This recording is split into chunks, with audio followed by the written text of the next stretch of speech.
नमस्कार दोस्तों। तो इस वीडियो में हम सीबीएसई की 10वीं कक्षा की किताब की प्रश्नावली 7.2 के प्रश्न क्रमांक 8, 9 और 10 को हल करने वाले हैं।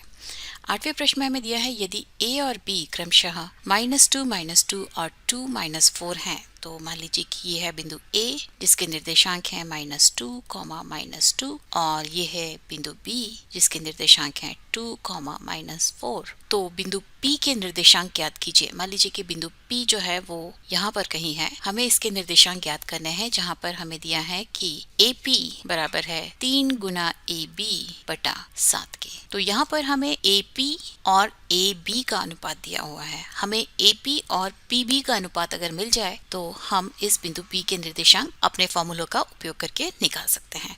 तो हम AP और PB के अनुपात को निकालने की कोशिश करते हैं। तो यहाँ से आप इसे लिख सकते हैं कि AP अनुपात AB बराबर है 3/7 के, या अगर आप इसे पलट दें तो आप लिख सकते हैं AB अनुपात AP बराबर है 7/3 के। और AB में से अगर हम AP घटा दें तो हमें PB मिल जाएगा। तो उसके लिए हम यहाँ पर -1 करते हैं और यहाँ पर भी -1 करते हैं तो हमें मिलेगा AB माइनस AP बटा AP बराबर है 7 - 3/3 के या 4/3 के। AB माइनस AP जो है वो PB के बराबर है। तो PB अनुपात AP ये बराबर है 4/3 के।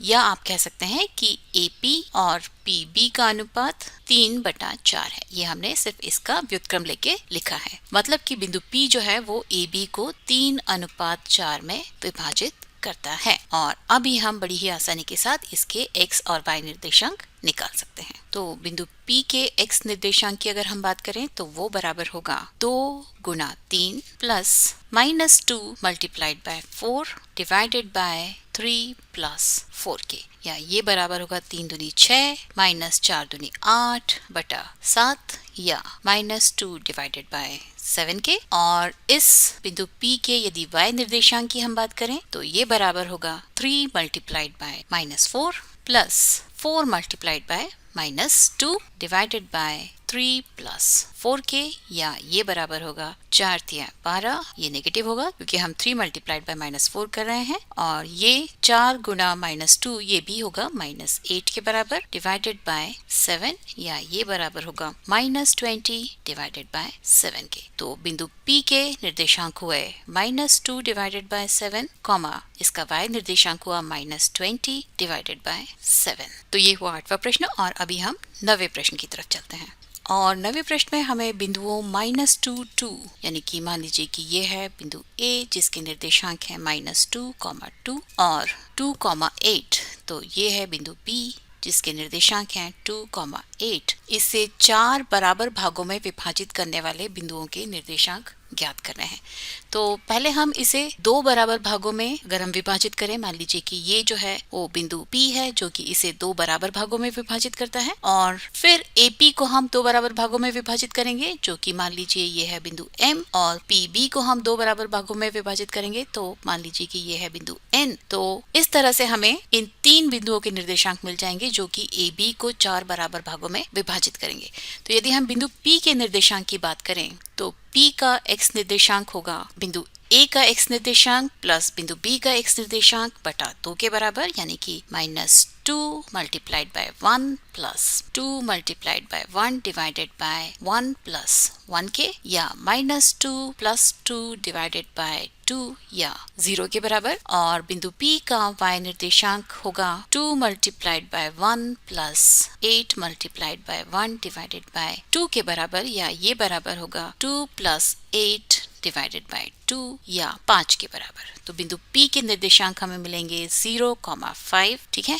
और बिंदु M के x निर्देशांक की अगर हम बात करेंगे तो ये बराबर हो जाएंगे। तो यहाँ पर बिंदु M जो है वो AP का मध्य बिंदु है, तो ये जो है इसे 1:1 में विभाजित करता है। तो इसके x निर्देशांक बराबर होंगे -2 मल्टीप्लाइड बाय 1, मतलब कि -2 multiplied by 1 plus 0 multiplied by 1 divided by 2 के बराबर, या ये बराबर होगा -2 प्लस 0 डिवाइडेड बाय 2 या -1 के बराबर। और बिंदु M का y निर्देशांक बराबर होगा 2 मल्टीप्लाइड बाय 1, मतलब कि 2 plus 5 multiplied by 1 divided by 1 plus 1 के, या ये बराबर होगा 2 प्लस 5 डिवाइडेड बाय 2 या 7 डिवाइडेड बाय 2 के। तो बिंदु M के निर्देशांक हुए -1, 7 डिवाइडेड बाय 2। और यदि हम बिंदु N के निर्देशांक की बात करें जो कि P B का मध्य बिंदु है, तो ये इसे 1:1 में विभाजित करता है। तो बिंदु N का x निर्देशांक होगा 2 multiplied by 1 plus 0 multiplied by 1 divided by 2 या 2/2 या 1 के बराबर। और बिंदु N का y निर्देशांक ये बराबर होगा 8 गुणा 1 प्लस 5 गुणा 1 डिवाइडेड बाय 2 के या 8 प्लस 5/2 या 13/2 के बराबर हो। तो इस बिंदु N के निर्देशांक हुए 1, 13 डिवाइडेड बाय 2। तो ये जो है वो 3 बिंदु हुए जो कि इस रेखा AB को 4 बराबर भागों में विभाजित करते हैं। और चलिए अभी हम 10वें प्रश्न की तरफ चलते हैं। 10वें प्रश्न में हमारे पास एक समचतुर्भुज है और हमें इसका क्षेत्रफल ज्ञात करना है। इस समचतुर्भुज के शीर्ष हैं 3, 0, 4, 5, -1, 4 और -2, -1। ये बिंदु A है, ये बिंदु B है, ये बिंदु C है और ये वाला जो है वो बिंदु D है। तो हमें इस समचतुर्भुज का क्षेत्रफल ज्ञात करना है। किसी भी समचतुर्भुज का क्षेत्रफल बराबर होता है 1/2 गुना उसके विकर्णों का गुणनफल, मतलब कि विकर्ण 1 की लंबाई गुना विकर्ण 2 की लंबाई। ठीक है, तो बहुत ही आसान है। मतलब कि अगर हम CA और DB की लंबाइयों को निकाल ले, उसका गुणा कर ले और उसे फिर 2 से विभाजित करें तो हमें इस समचतुर्भुज का क्षेत्रफल मिल जाएगा। तो DB की लंबाई बराबर होगी square root of 4 -2 whole square plus 5 -1 या ये बराबर होगा square root of 4 minus of -2 मतलब +2, 4 + 2 मतलब 6 स्क्वायर प्लस 5 माइनस ऑफ -1 मतलब 5 + 1 या फिर से 6 स्क्वायर के बराबर, या ये बराबर होगा 6√2 के। और जब हम CA की लंबाई की बात करते हैं तो ये बराबर होगी -1 -3 whole square plus 4 -0 whole square के, या ये बराबर होगी -1 + 3 होता है -4, -4 का स्क्वायर होता है 4 के स्क्वायर के बराबर, तो आप इसे 4 स्क्वायर लिख सकते हैं। और प्लस 4 -0 होता है 4 का स्क्वायर मतलब कि 4 स्क्वायर, या ये बराबर होगा 4√2 के। ठीक है, और यहाँ से यदि हम समचतुर्भुज का क्षेत्रफल निकालें, एरिया ऑफ ABCD बराबर होगा 1/2 गुना 6√2 मल्टीप्लाइड बाय 4/2 के, या इसे आप लिख सकते हैं 6 गुना 4 गुना 2/2 के। √2 मल्टीप्लाइड बाय √2 होगा 2, इस 2 से ये 2 कैंसिल हो गया और फिर यहाँ से आपको मिलता है 6 चौक 24 वर्ग यूनिट या इकाई। तो ये हुआ 10वां प्रश्न और इसके साथ ही ये प्रश्नावली समाप्त होती है। और अगले वीडियो में हम प्रश्नावली 7.3 के प्रश्नों को हल करेंगे। तो उसके लिए आप मैथ्स स्मार्ट हिंदी देखते रहिए, उसे सब्सक्राइब भी कीजिए और नोटिफिकेशन बेल बजाना मत भूलिए, क्योंकि तभी आपको पता चलेगा कि मेरा अगला वीडियो कब आने वाला है। तब तक के लिए नमस्कार।